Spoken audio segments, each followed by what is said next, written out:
kepada tim fatwa yang ada di Islam Web ini tentang pengalaman dari seseorang yang bertanya bahwa dia dikirimi email dari seorang yang mempraktekkan, di mana orang ini mengalami kesulitan. Jadi orang yang mengirimkan email ini dia punya pengalaman dalam situasi yang sangat sulit. Maka kemudian dalam situasi yang seperti itu dia membaca suratul Baqarah. Dia merutinkan baca suratul Baqarah. Ketika dia jatuh bangkrut, beberapa waktu kemudian, hanya beberapa hari saja setelah itu, Allah SWT mengganti kebangkrutan dia dengan keberuntungan. Jadi berubah hidup dia, berubah usaha dia, sehingga dengan begitu dia merasa bahwa ini adalah berkat daripada membaca surat Al-Baqarah. Dan dia juga punya pengalaman terkait dengan kerabat dia, seorang perempuan yang biasanya suka kesurupan. Dan kita dianjurkan oleh Rasulullah SAW untuk meruqyah diri kita. Untuk meruqyah diri kita bukan meminta ruqyah. Sebenarnya salah kalau seandainya kita membiasakan diri kita meminta ruqyah. Jadi ruqyah itu sebenarnya kalau bisa kita melaksanakan ruqyah untuk diri kita sendiri. Dan ruqyah yang terbaik untuk diri kita itu adalah dengan surat Al-Baqarah. Jadi pengalamannya banyak sekali, dan saudara perempuan daripada yang bertanya ini, atau daripada yang mengirimkan email kepada yang bertanya ini, mengalami kesurupan. Dan suatu ketika setelah dia merutinkan membaca surat Al-Baqarah, dia bermimpi dalam tidurnya bahwa ada jin, ya, dia menggambarkan jin perempuan datang kepada dia dalam bentuk yang sangat menyeramkan dan mengancam dia kalau seandainya dia terus melanjutkan membaca surat Al-Baqarah, maka dia akan disakiti atau kerabatnya akan disakiti. Nah, maka kemudian mimpi itu diceritakan oleh si perempuan kepada saudaranya, dan saudaranya ini memberikan motivasi supaya dia tetap untuk meneruskan, lanjutkan saja. Akhirnya dilanjutkan terus sama dia sampai suatu ketika setelah dia membaca surat Al-Baqarah, setelah dia merutinkan sekian lama, kemudian dia tiba-tiba ingin muntah. Pergilah dia ke kamar mandi, dan ketika sampai di kamar mandi, dia mengeluarkan muntah yang berwarna hitam. Dan setelah itu kondisinya aman. Setelah itu dia sehat. Gitu. Jadi karena dia punya kesan begitu dengan surat Al-Baqarah, ini pengalaman langsung. Ya kan, kalau kita kan lebih suka cerita, pengalaman ada yang dialami baru kita rasakan gitu, atau kita rasakan sendiri. Dan saya sendiri juga pernah. Jadi ketika dalam situasi saya pernah mengalami bekerja pada sebuah instansi dan bertemu dengan bos yang sulit untuk dimengerti, dan cenderung kita nggak tahu hati orang, tidak suka dengan sesuatu yang sifatnya keislaman mungkin, atau tidak suka dengan karakter seseorang mungkin, dan dimana ketika itu saya betul-betul mau melanjutkan kerja apa tidak. Jadi semacam dia punya sifat yang cenderung diskriminatif gitu, dan kadang-kadang diskriminasinya itu, sikap dia yang diskriminatif itu menimpa saya gitu, sehingga itu membuat saya berada dalam tekanan gitu, ketika itu. Dan ketika itu yang saya rutinkan adalah membaca surat Al-Baqarah, khususnya surat ayat kursi. Dan itu luar biasa. Jadi kadang-kadang kalau seandainya kita ikuti emosi bahagia ataupun emosi amarah, maka kita akan dimasuki oleh setan. Jadi ketika ada orang yang dimasuki atau dirasuki oleh iblis atau oleh jin atau oleh setan, itu biasanya orang yang tidak bisa mengendalikan emosinya, baik emosi bahagianya atau emosi ketergantungannya kepada sesuatu selain Allah, ataupun emosi amarahnya. Maka saat itu hati dia kosong, sedangkan dia penuh dengan amarah, maka saat itulah setan masuk ke dalam diri dia. Dan dalam situasi di mana seseorang itu mengalami semacam depresi, kadang-kadang tiba-tiba ingin berteriak gitu, Maka ketika dia merutinkan surat Al-Quran, dia merutinkan ayat kursi, maka Allah akan bantu dia. Begitu juga dulu ketika yang namanya ketika anak-anak ya, ketika remaja. Jadi saya pernah bermimpi, nggak tahu mungkin bapak-bapak atau ibu-ibu pernah mengalami atau tidak, saya nggak tahu. Ya, nanti kalau ada yang pernah mengalami ya silahkan. Mana tahu itu menjadi ternyata itu common masalah bagi kita, masalah yang sama gitu. Jadi mimpi tiba rasa dihimpit oleh sesuatu atau kita kayaknya ada yang menindih gitu.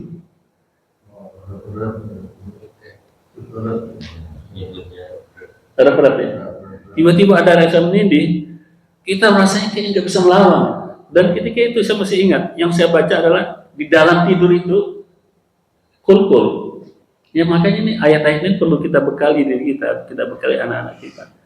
Qul huwallahu ahad, qul a'udzu birabbil falaq, qul a'udzu birabbin nas. Baca, dan ketika itu memang iblis itu memang ingin kita kalah, ingin kita meninggalkan bacaan itu. Kalau kita sudah meninggalkan pertama, jadi ketika kita sudah pertama itu sudah meninggalkan, ketika dia tantang kita, dia dia hadang kita, kemudian kita kalah pertama, maka dia menganggap kita lemah. Dan itu membuat dia semakin semangat.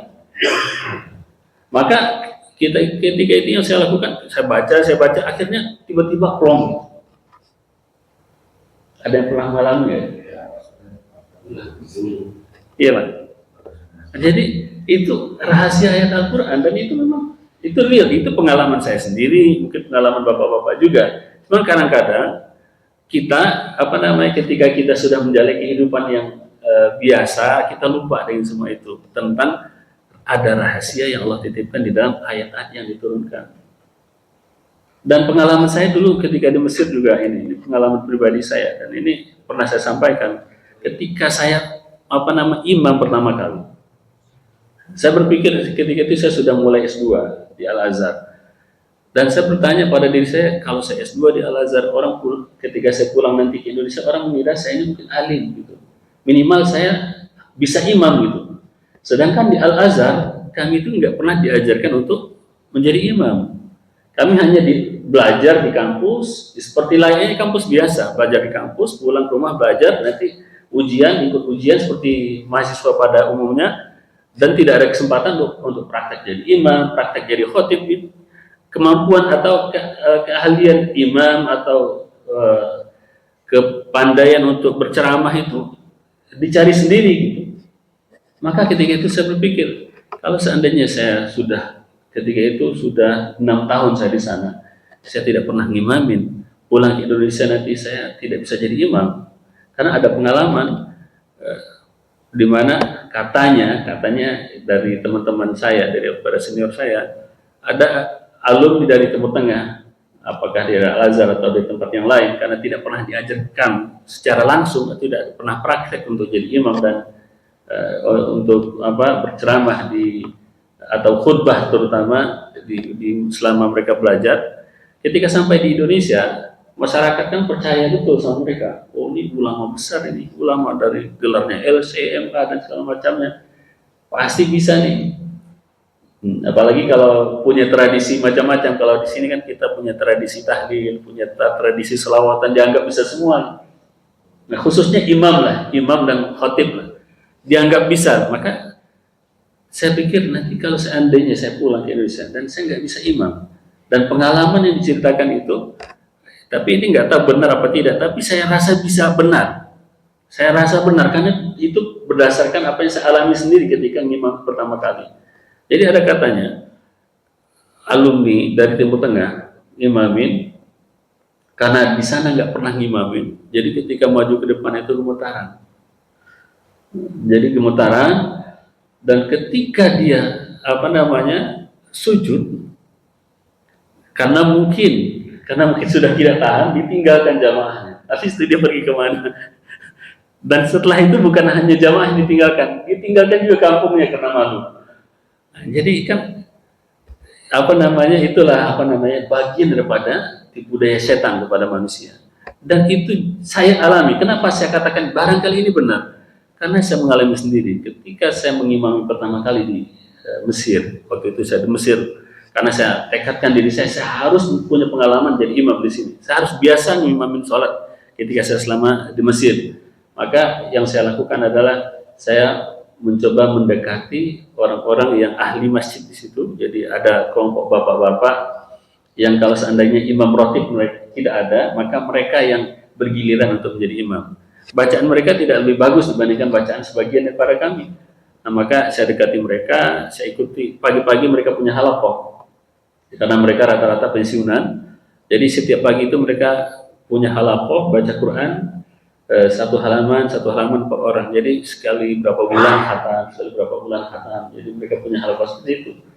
Jadi mereka biasanya dari habis subuh sampai jam 7 atau sampai jam 6 mereka, tergantung waktu subuhnya ya.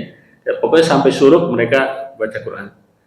Maka supaya saya bisa punya pengalaman jadi imam, saya ikut halaqah mereka. Saya yang paling muda ketika itu, karena semuanya sudah pensiunan. Maka mereka dengar bacaan saya, oh kamu bisa jadi imam. Nanti kalau imam rotibnya nggak ada, udah kamu jadi imamnya. Maka saya katakan siap.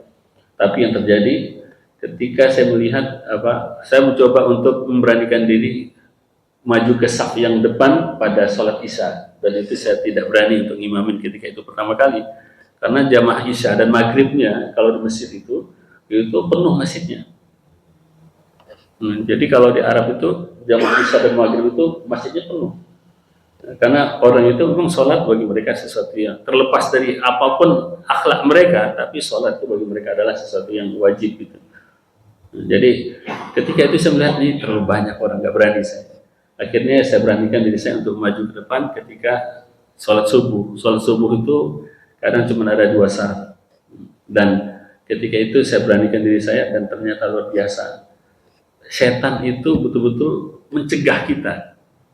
Jadi ketika saya sholat pertama kali, ketika itu saya sudah hafal 12 juz dan sudah disetorkan dengan nilai yang mumtaz. Mumtaz itu ya cum laude, bagus nih. Yang untuk nilai ujian Al-Quran saya. Jadi saya sudah hafal sekian juz, mungkin sudah 15 juz ketika itu, hafalan saya sudah ada ketika itu. Maka saya maju ke depan, semua hafalan saya itu jadi seakan-akan buyar, hilang gitu. Jadi untuk imam pertama kali itu saya cuma berani membaca kul itu. Kul a'udzu birabbil falaq, kul a'udzu birabbin nas, sama kul huwallahu ahad. Itu yang saya cuma berani. Padahal hafalan saya itu cukup banyak, sudah diperdengarkan juga kepada para profesor gitu. Tapi setan. Jadi ketika saya pertama kali baca bismillah, saya suka dulu dengan iramanya Misyarul Rasyid gitu. Saya baca bismillah dengan irama Misyarul Rasyid, itu kaki saya tuh kayaknya nggak kuat untuk menahan tubuh saya. Rasanya gemetaran. Ketika ruku saya berpikir, ini mampu nggak saya untuk berdiri gitu. Jadi begitunya setan itu. Saya merasa nih saya nggak mampu untuk berdiri, seakan-akan begitu. Ketika saya sujud, tapi kan terus dilawan. Ketika saya sujud, saya berpikir, dan itu saya masih ingat itu bagaimana bisikan itu masuk ke saya. Itu nanti kalau seandainya saya duduk, karena saya merasa kaki saya sudah tidak sanggup untuk saya ajak untuk berdiri. Maka ketika itu berpikir, ketika sujud, nanti saya kalau bisa saja nanti saya duduk saja melanjutkan sholat. Ya, jadi sholat dulu kan nggak apa-apa kan? Imam sholatnya duduk nggak apa-apa. Karena ketika itu saya merasa kaki saya ini sudah nggak kuat gitu. Jadi ketika sujud itu saya berpikir, kayaknya kalau seandainya saya lanjutkan dengan sholat duduk, yang lainnya sholat berdiri, setelah itu saya pura-pura sakit. Setelah itu saya pura-pura sakit, kayaknya nggak akan ada yang protes gitu. Tapi bisikan itu saya lawan. Saya berusaha untuk berdiri sampai rakaat kedua, saya tuntaskan dengan tidak lebih berat dibandingkan dengan yang pertama. Dan setelah selesai, itu terasa semuanya kembali normal. Kaki saya biasa gitu. Jadi begitu Bapak. Setan itu memang real dia. Tetapi dia sebenarnya tidak bisa berbuat apa-apa kalau seandainya kita memang menguasai diri kita. Setan itu hanya akan menguasai siapa yang tidak menguasai dirinya. Maka orang kalau sering lalai, Lalai itu bukan apa namanya, bukan sholat tepat waktu atau tidak tepat waktu, bukan masalah itu saja. Lalai itu ketika kita tidak menguasai diri kita, pikiran kita, emosi kita, maka disitulah kesempatan setan itu untuk merasuki diri kita. Dan orang yang paling parah itu adalah ketika dia tidak lagi mau berpikir dengan akal dia, sehingga yang dia lakukan adalah emosi yang sangat disukai oleh setan. Makanya orang kalau seandainya dikuasai oleh emosi, dia gampang sekali kesurupan. Orang kalau seandainya gampang sekali sedih, berarti dikuasai perasaan, maka dia gampang sekali dikuasai oleh setan dan gampang sekali untuk kesurupan. Karena setan akan menguasai orang-orang yang tidak menguasai dirinya. Nah, maka ini salah satu fadilah daripada surat Al-Baqarah adalah dia adalah surat yang bisa mengusir setan, sebagaimana kata baginda Nabi Shallallahu Alaihi Wasallam, sebagaimana juga kisah nyata yang saya ceritakan pertama tadi, dan itu real. Makanya kalau seandainya ada yang meruqyah, ustaz-ustaz para peruqyah itu kan biasanya yang dia bacakan apa? Awal surat Al-Baqarah, surat Jin itu salah satunya. Al-Baqarah, ayat kursi. Kemudian nanti kita baca satu-satu ayat-ayat yang terkait dengan ruqyah ini. Ada ayat yang terkait dengan kisah Nabi Sulaiman, wattaba'u ma tatlu syayatinu ala mulki Sulaiman, dan mereka mengikuti apa yang didiktekan oleh setan terkait dengan kerajaan Sulaiman. Itu yang dibaca oleh para peruqyah. Kemudian ayat kursi, kemudian akhir surat Al-Baqarah yang kita baca tadi, dimulai dari lillahi ma fis samawati wa ma fil ardh amanar rasulu bima unzila ilaihi min rabbihi wal mu'minun. Ini wajib dalam ruqyah. Nah, ini wajib kita baca dalam ruqyah. Dan Rasulullah SAW mengatakan, barang siapa yang setiap hari membaca 10 ayat daripada surat Al-Baqarah, maka kufiyat anhu, maka dia akan dicukupkan, maka dia akan dijaga. Nah, maka ini beberapa hal terkait dengan kisah yang terkait dengan keutamaan surat Al-Baqarah. Nah, bagaimana dengan yang disampaikan dari baginda Nabi Shallallahu Alaihi Wasallam tentang keutamaan surat ini? Ini beberapa hadis coba saya bacakan untuk kita ingat-ingat. Qala Nabi Shallallahu Alaihi Wasallam, la taj'alu buyutakum maqabira, inna syaitana yanfiru minal bait alladhi tuqra'u fihi suratul Baqarah.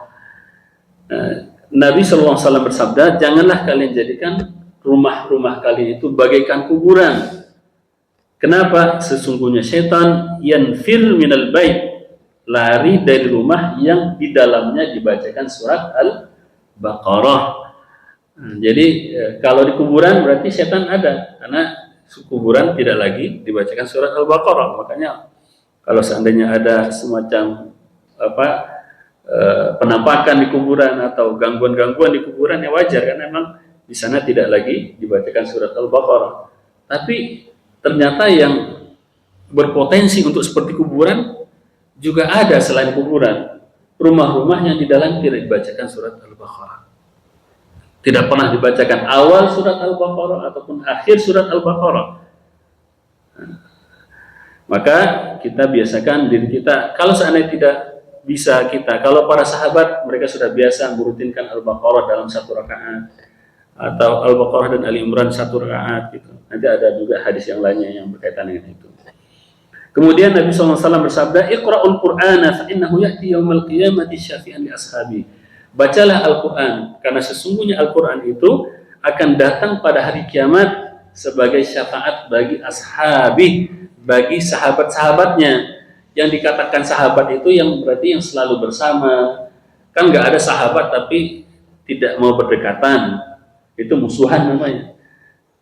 Kalau duduk pinginnya jauh, kalau seandainya lagi berjauhan tidak saling ingat, itu bukan sahabat namanya. Yang namanya sahabat adalah ketika dekat dia rapat, ketika jauh dia saling rindu. Maka orang yang dikatakan sahabat Al-Quran adalah ketika dia tidak sempat untuk mendekat kepada Al-Quran, tidak sempat untuk memegang mushaf, maka dia rindu untuk memegang mushaf, rindu untuk baca Al-Quran. Jadi memang Al-Quran itu selalu ada dalam hati dia, yang namanya sahabat Al-Quran. Dari bahasa sahabatnya, apalagi di dalam hadis yang lain, Rasulullah SAW mengatakan bahwa ahlul Quran ahlullahi wa khassatuh. Orang-orang ahli Al-Quran adalah orang-orangnya Allah atau keluarganya Allah dan orang khususnya Allah Subhanahu wa taala. Jadi sahabat Al-Quran itu adalah orang-orangnya Allah Subhanahu wa taala. Yang dikatakan sahabat bukanlah yang tidak saling rindu, tapi sahabat adalah yang saling rindu. Jadi kalau seandainya kita ketemu dengan sahabat, apalagi sahabat lama gitu, kita pasti kalau memang kita rindu sama dia, sahabat lama, kita pingin ketemu dia. Misalkan kemarin saya ke Jogja, ada sahabat saya yang ada tinggal di sana, saya telepon dia, kemudian kita ketemu, kita minum-minum, minum-minum mabuk ya.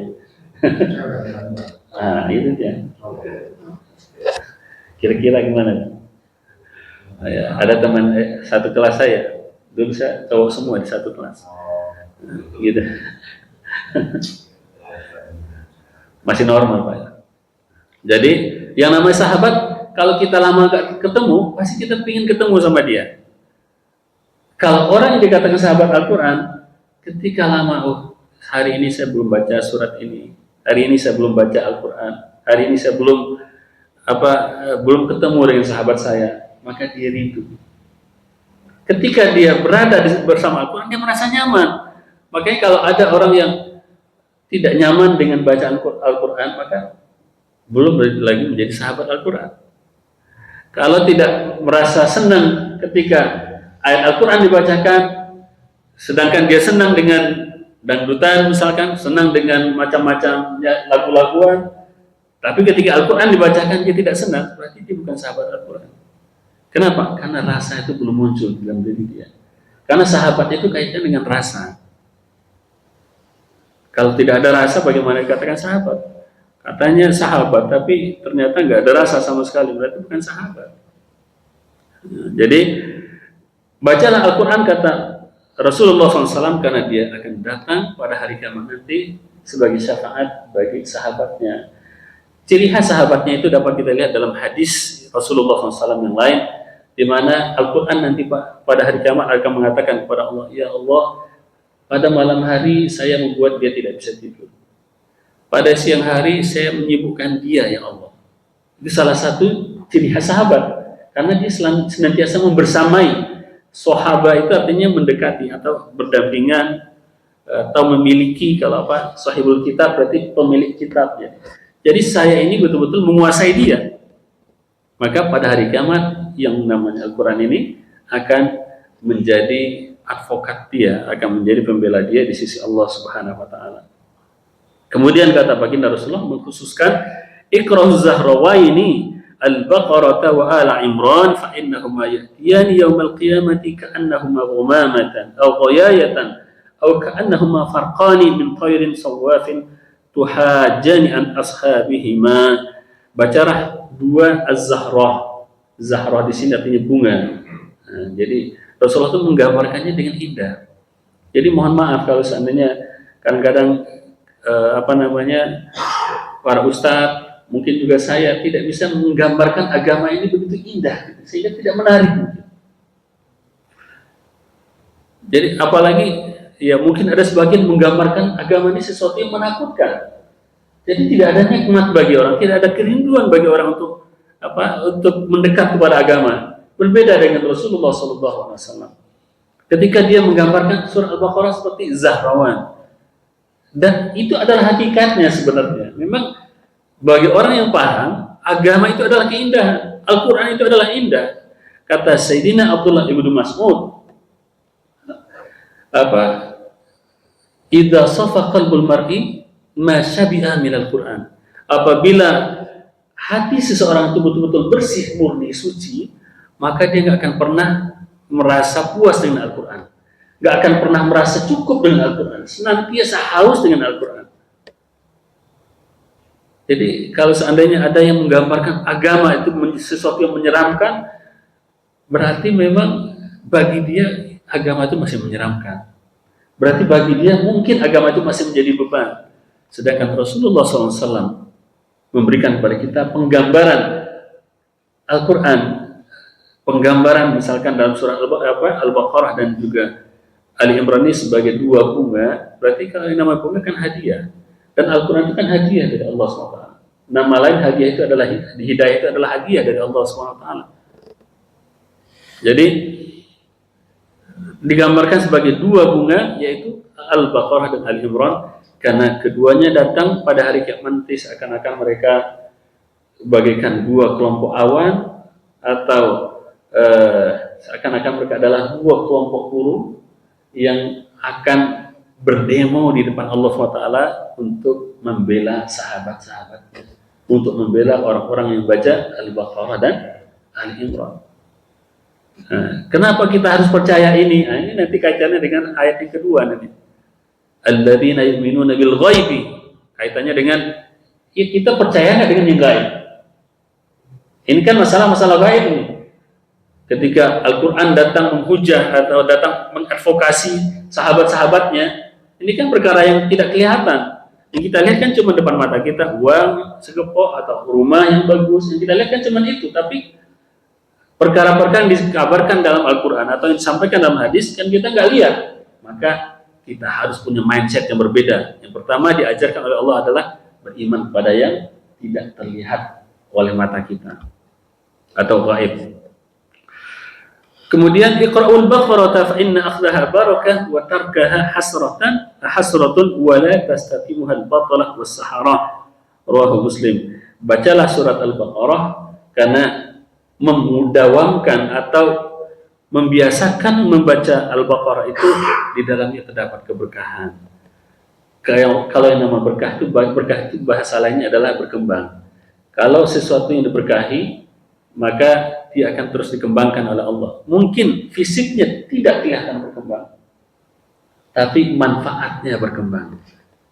Kalau bisnis seseorang dikatakan berkembang, dikatakan berkah, mungkin bisnisnya tidak besar kelihatannya, tapi manfaatnya kemana-mana.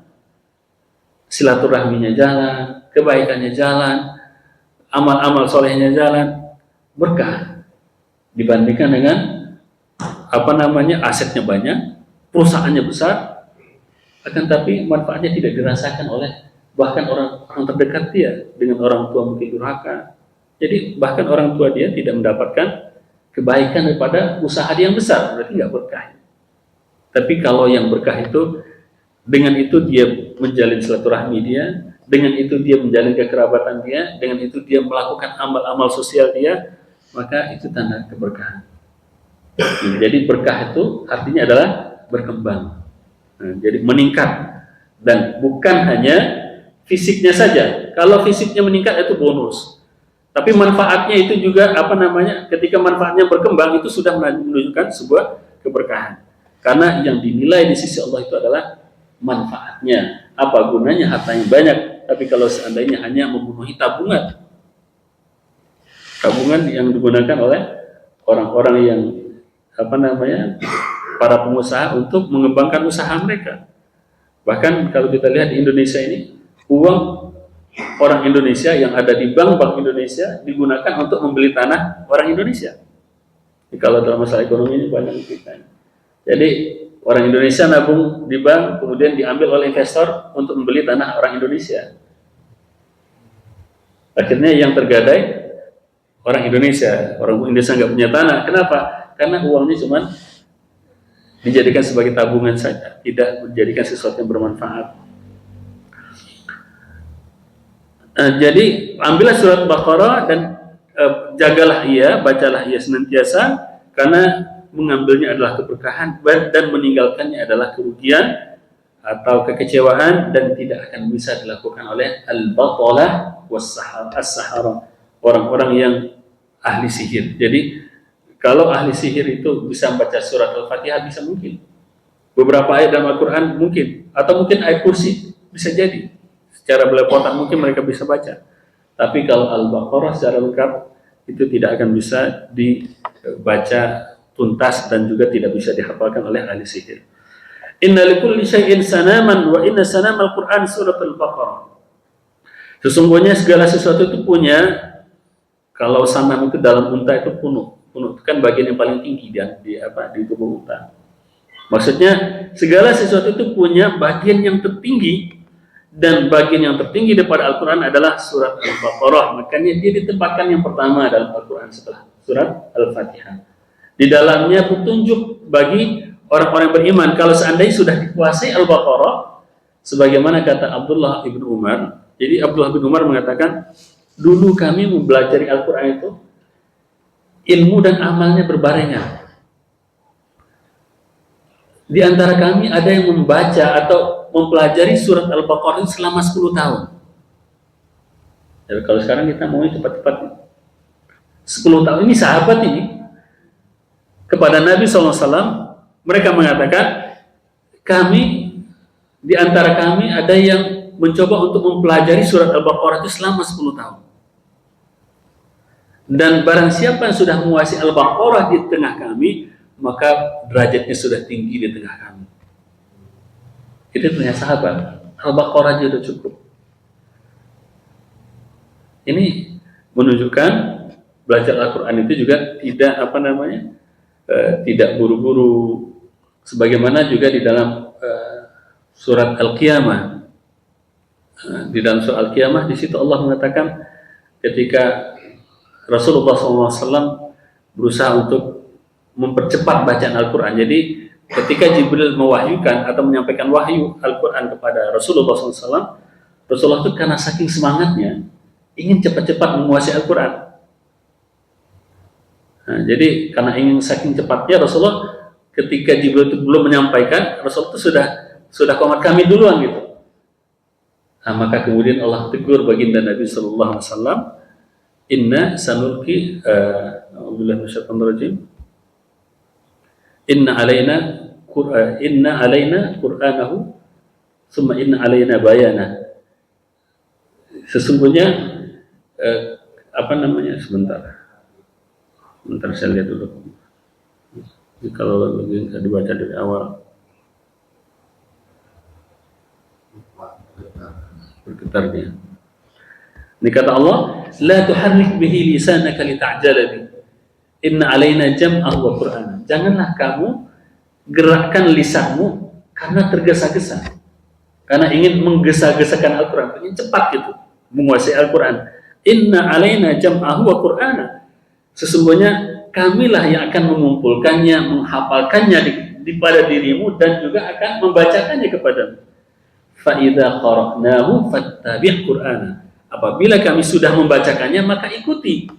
Maka dalam belajar Al-Quran itu kita mengikuti. Tsumma inna alaina bayana. Kalau seandainya sudah kami bacakan, ikuti bacaannya, kemudian kamilah yang akan bertugas menjelaskannya kepadamu. Jadi setelah itu barulah, setelah dihafalkan matanya, setelah dihafalkan ayat-ayatnya, barulah kemudian Allah turunkan petunjuk tentang mengenai penjelasannya. Nah, jadi mereka mempelajarinya secara perlahan. Itu juga rahasianya. Kenapa? Ayat-ayat Al-Baqarah, ayat-ayat Al-Quran. Sekarang kan kita lihat ada anak-anak yang umur 7 tahun sudah hafal Quran. Seluruhnya. Dulu saya ketemu dengan Musa, Hafiz cilik itu, dan saya mendampingi dia ketika dia lomba di Mesir. Dia ketika hafal seluruh Al-Quran itu usianya 5,7 tahun. 5 tahun 7 bulan gitu, kalau saya tidak salah. Artinya bisa dikuasai dalam waktu yang cepat. Sekarang ada metode macam-macam untuk bagaimana hafal Quran 1 tahun, hafal Quran 3 bulan, hafal Quran 6 bulan, macam-macam program. Ada yang berhasil. Tapi kenapa Allah SWT menurunkan Al-Quran itu selama 23 tahun? 23 tahun lamanya. Di Mekah diturunkan sebagian, di Madinah diturunkan sebagian, pelan-pelan Allah turunkan. Kenapa? Kadzalika kata Allah SWT, nunazzilu minal Qur'an ma dan demikianlah kami turunkan kepadamu Al-Quran secara terpisah-pisah, linutsabita bihi fuadak. Pertama tujuannya adalah agar mengokohkan hati Nabi SAW, agar ketika suatu peristiwa terjadi, kemudian Allah turunkan ayat yang terkait, kemudian menjadi kokohlah hati Nabi SAW. Jadi diturunkan pelan-pelan oleh Allah SWT supaya kokoh di hati baginda Nabi SAW. Karena kalau sesuatu yang dihasilkan yang tergesa-gesa, biasanya keluarnya juga tergesa-gesa. Maka dari itu, belajar tafsir, ya kita memang tidak akan bisa menggesa-gesa. Dapat tafsir Al-Baqarah saja misalkan 10 tahun, kata para sahabat sudah luar biasa.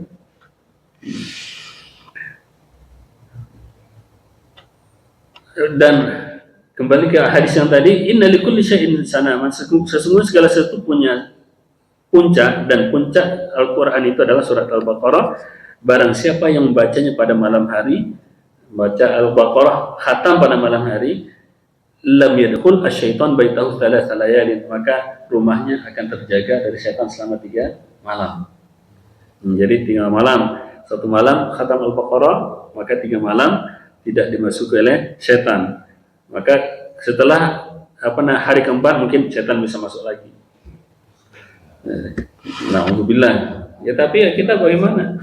Di rumah-rumah yang di dalamnya, makanya di rumah-rumah yang di dalam itu jarang dibacakan Al-Baqarah, biasanya emosinya biasanya meledak-ledak. Biasanya piringnya sering pecah gitu. Ya, macam-macam yang terjadi, gelasnya pecah gitu. Karena mungkin tidak pernah dibacakan ayat-ayat yang penangkal setan ini. Wa an Nu'man bin Bashir an Nabi sallallahu alaihi wasallam qala inna Allah kataba kitaban qabla an yakhluqa as-samawati wal arda bi alfai amin anzala minhu ayatayn khatama biha surat al-Baqarah wa la yuqra'ani fi dari 3 layalin fayaqrabuha syaitanun, rawahu Tirmidzi. Ini lagi lebih bisa kita amalkan. Kalau tadi mungkin baca Al-Baqarah khatam 1 malam, kalau ada yang alhamdulillah berkah dari Allah, rezeki dari Allah. Walaupun mungkin bagi sebagian sulit, tapi bagi sebagian itu adalah sesuatu yang sangat mudah. Makanya untuk memudahkan itu, sebagian dari kita ya sebisa mungkin kita hafalkan. Cuman 286 ayat.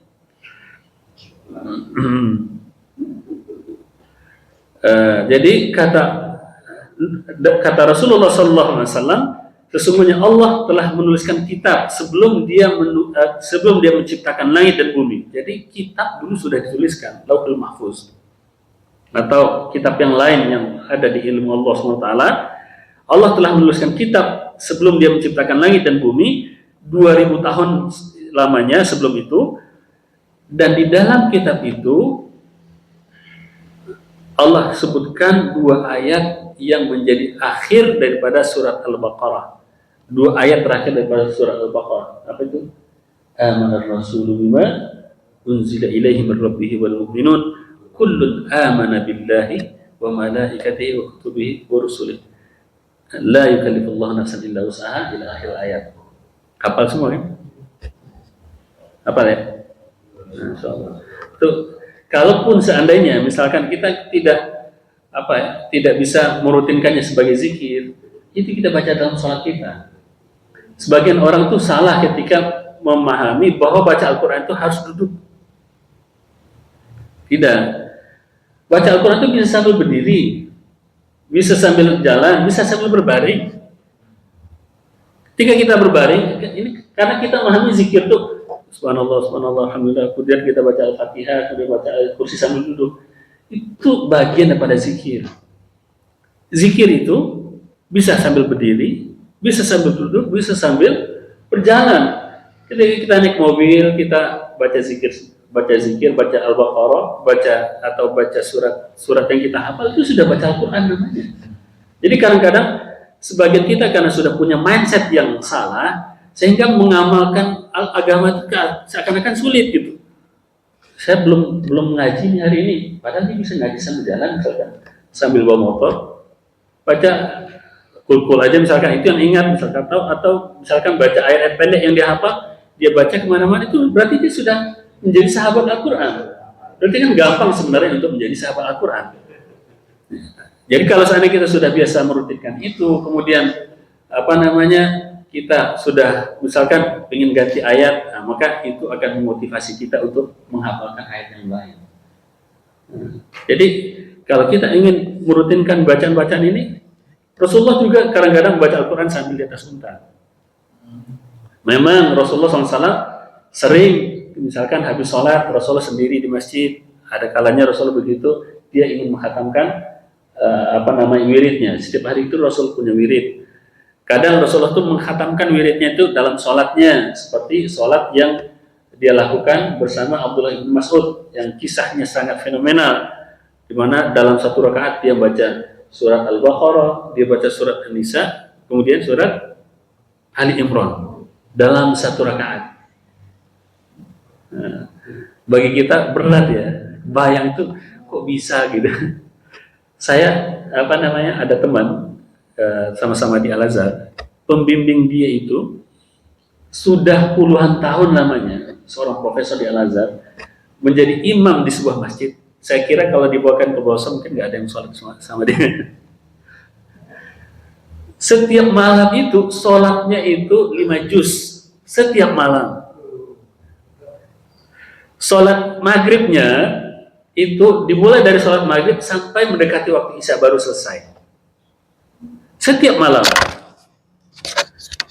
Kemudian sholat isyanya itu sudah mendekati jam 11. Setiap malam seperti itu. Pada bulan Ramadan itu dia mulai, itu entah berapa kali dia khatam selama bulan Ramadan. Maghrib isyanya seperti biasa, dari sebelum dari maghrib sampai menjelang isya, kemudian sholat isyanya sampai jam 11, kemudian setelah itu istirahat sebentar, kemudian sampai mendekati sahur. Kata teman saya itu, dia baru berhenti itu sekitar 10 menit atau 5 menit sebelum sahur, baru dia berhenti sholat. Itu setiap malam di bulan Ramadan. Kalau itu kita bawakan ke sini, saya kira masjid kita akan tutup. Kecuali hanya satu orang aja, syekh aja yang bisa. Itu dia menghatamkannya di dalam sholatnya gitu. Kebetulan teman saya itu baru pulang, jadi baru pulang dari Mesir dan sekarang dia menjadi salah satu staf di Masjid Istiqlal, doktor di Al-Azhar. Jadi begitu dia, dan saya sudah lama mendengar masjid dia. Dan ketika mendengar masjid itu saya udah takut duluan, takut gak kuat. Jadi saya nggak pernah memang untuk datang ke masjid yang seperti itu, tapi saya pernah sholat di salah satu masjid di Mesir, tidak jauh di tempat tinggal kami di sana, namanya Masjid Bilal. Itu yang fullnya itu ketika 15 hari terakhir dari bulan Ramadan. Itu dia mulai sholat sholat maghrib, isya itu biasanya sampai seperti biasa. Sholat maghribnya paling pendek, kemudian sholat isyanya juga pendek. Tapi sholat tarawihnya dan sholat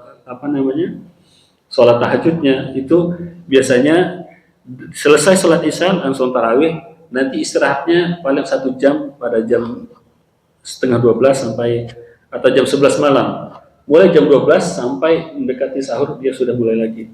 Satu malam itu sekitar 4 juz lah, 3 sampai 4 juz. Nah itu saya dulu pernah mengalami ketika ikut itu, sudah hari yang ketiga, di mana tiba-tiba lutut saya sakit. Jadi saya jalan karena kita nggak terbiasa.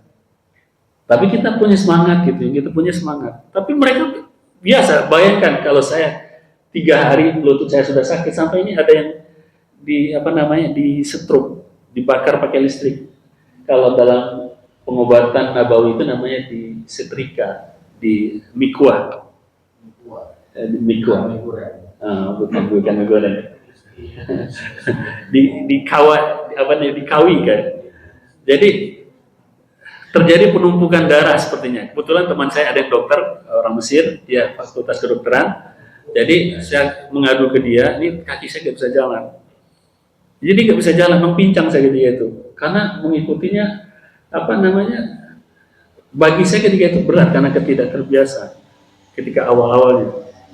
Jadi, ya bayangkan aja dari isya sampai subuh itu kita istirahatnya cuma paling 1 jam atau setengah jam saja. Dan luar biasanya imamnya ini dari awal Ramadan sampai akhir Ramadan suaranya tidak serak, suaranya tidak berubah. Dia memimpin sholat tarawih, dia juga yang memimpin sholat tahajud. Tidak beda orang. Dan kakinya juga sehat-sehat aja. Gitu. Itu yang kelas biasa. Kalau yang luar biasa yang tadi, yang saya ceritakan tadi, hari-hari biasa pun sholatnya dikatakan 5 juz dalam satu malam. Kalau orang sudah terbiasa dengan Al-Quran, tapi mereka menikmati, justru ketika mereka tidak melakukan itu, mereka merasa melakukan sesuatu yang kurang. Dan sekarang usia dia sudah di atas 70 tahun, sampai sekarang dia masih melakukan itu, kata teman saya. Luar biasa. Nah, itu kata Abdullah bin Mas'ud, kalau hati sudah bersih itu tidak akan pernah merasa puas dengan Al-Quran. Nah, begitu juga misalkan kita hafal surat Al-Baqarah, atau kalau kita ingin merutinkan menjadi ahli Quran, di mana saja kita bisa membaca ayat-ayat Al-Quran. Jadi kata Rasulullah SAW tadi, di dalam kitab yang dituliskan 2000 tahun sebelum penciptaan bumi dan langit itu, Allah masukkan di dalamnya 2 ayat terakhir daripada surat Al-Baqarah. Tidaklah 2 ayat ini nih, yang bisa kita amalkan, tidaklah 2 ayat ini dibaca di dalam sebuah rumah thalatha layalin, selama 3 malam. Jadi malam ini dibaca, malam besok dibaca, malam besoknya lagi dibaca, maka fayaqrabuha syaitan, maka akan bisa dimasuki oleh syaitan. Jadi kalau kita ingin menjaga rumah kita daripada syaitan dan belum mampu untuk menghatamkan Al-Baqarah satu Al-Baqarah satu malam untuk menjaganya selama 3 hari, maka kita membaca ayat ini selama 3 hari berturut-turut di rumah kita. Kalau kita ingin selamanya rumah kita terjaga daripada syaitan, maka kita baca setiap malam, insya Allah akan senantiasa terjaga rumah kita daripada syaitan.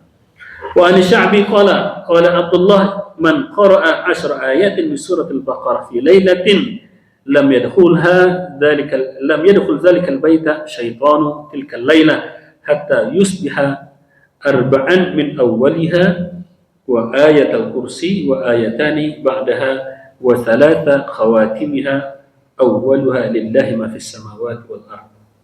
Ini fadilah yang terakhir yang ingin saya sampaikan di sini, bahwa dari Asy-Sya'bi dikatakan bahwa Abdullah ibnu Mas'ud mengatakan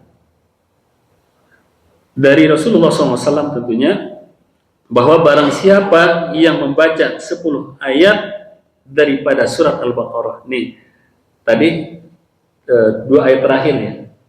2 ayat terakhir dirutinkan setiap malam selama 3 hari berturut-turut akan dijaga oleh Allah daripada syaitan. Yaitu amanar rasulu bima, kemudian la yukallifullahu nafsan illa wus'aha. Itu dibaca 3 hari berturut-turut setiap malam. Ini yang pertama yang bisa kita amalkan. Yang kedua, bisa juga kita ambil, kita pilih-pilih daripada surat Al-Baqarah ini seperti dalam hadis ini. 10 ayat daripada surat Al-Baqarah, barang siapa yang membacanya dalam 1 malam, kalau tadi 3 malam ya, kalau barang siapa yang membacanya dalam 1 malam, 10 ayat ini, lam yadkhul dzalika al-bait syaitan, maka setan tidak akan masuk ke dalam rumah tersebut pada malam itu sampai waktu pagi. Jadi sampai pagi rumahnya terjaga. Jadi malam hari ketika waktu maghrib kita baca di rumah kita 10 ayat ini, maka sampai pagi rumah kita akan terjaga daripada syaitan. Ayatnya apa saja? Arba'an min awwaliha wa ayatul kursi wa ayatani ba'daha. Pertama adalah 4 ayat awal surat Al-Baqarah. Itu nanti yang pembahasannya akan kita dalami insyaallah, yaitu Alif Lam Mim dzalikal kitabu la raiba fihi hudal lil muttaqin alladzina yu'minuna bil ghaibi wa yuqimunas salata wa mimma razaqnahum yunfiqun walladzina yu'minuna bima unzila ilaika wa ma unzila min qablika wa bil akhirati hum yuqinun. Sesuai dengan ayat ini adalah ayatnya. Nah, sebagian ulama menambahkan ayat yang terakhir, ulaika ala hudan min rabbihim wa ulaika humul muflihun. Nah, jadi 5 ayat sebagian bacanya. Dan ini ayat yang pertama, 4 ayat daripada awal surat Al-Baqarah, kemudian ayatul kursi. Ayat kursi ini nanti ada lagi fadilahnya, nanti kita baca ketika kita bahas ayat kursi. Ayat kursi dan dua ayat yang setelah ayat kursi. Ayat kursi, Allahu la ilaha illa huwal hayyul qayyum, la ta'khudhuhu sinatun wa la naum. Kemudian ayat yang setelahnya apa Pak Nan? La ikraha fid din, qad tabayyana ar-rusydu minal ghayy. Faman yakfur bit-taghuti wa yu'min billahi faqad istamsaka bil urwatil wuthqa la infisama laha. Kemudian Allah waliyyul ladzina amanu yukhrijuhum minadh dhulumati ilan nur. Ini 3 ayat bersama ayat kursi. Jadi 4 ayat pertama, 3 ayat bersama 4 ayat kursi, atau maksudnya 2 ayat bersama ayat kursi. Kemudian 3 ayat lagi dari akhir surat Al-Baqarah. Berarti kalau 3 ayat terakhir daripada surat Al-Baqarah awalnya berarti lillahi ma fis samawati wa ma fil ard wa in tubdu ma fi anfusikum. Nanti juga akan kita bahas. Nah, pelan-pelan kita bahas ayat-ayat yang kita pilih dalam surat Al-Baqarah yang terkait dengan kehidupan kita sehari-hari. Nah, jam berapa kita ini Pak? Syurupnya jam berapa? Udah.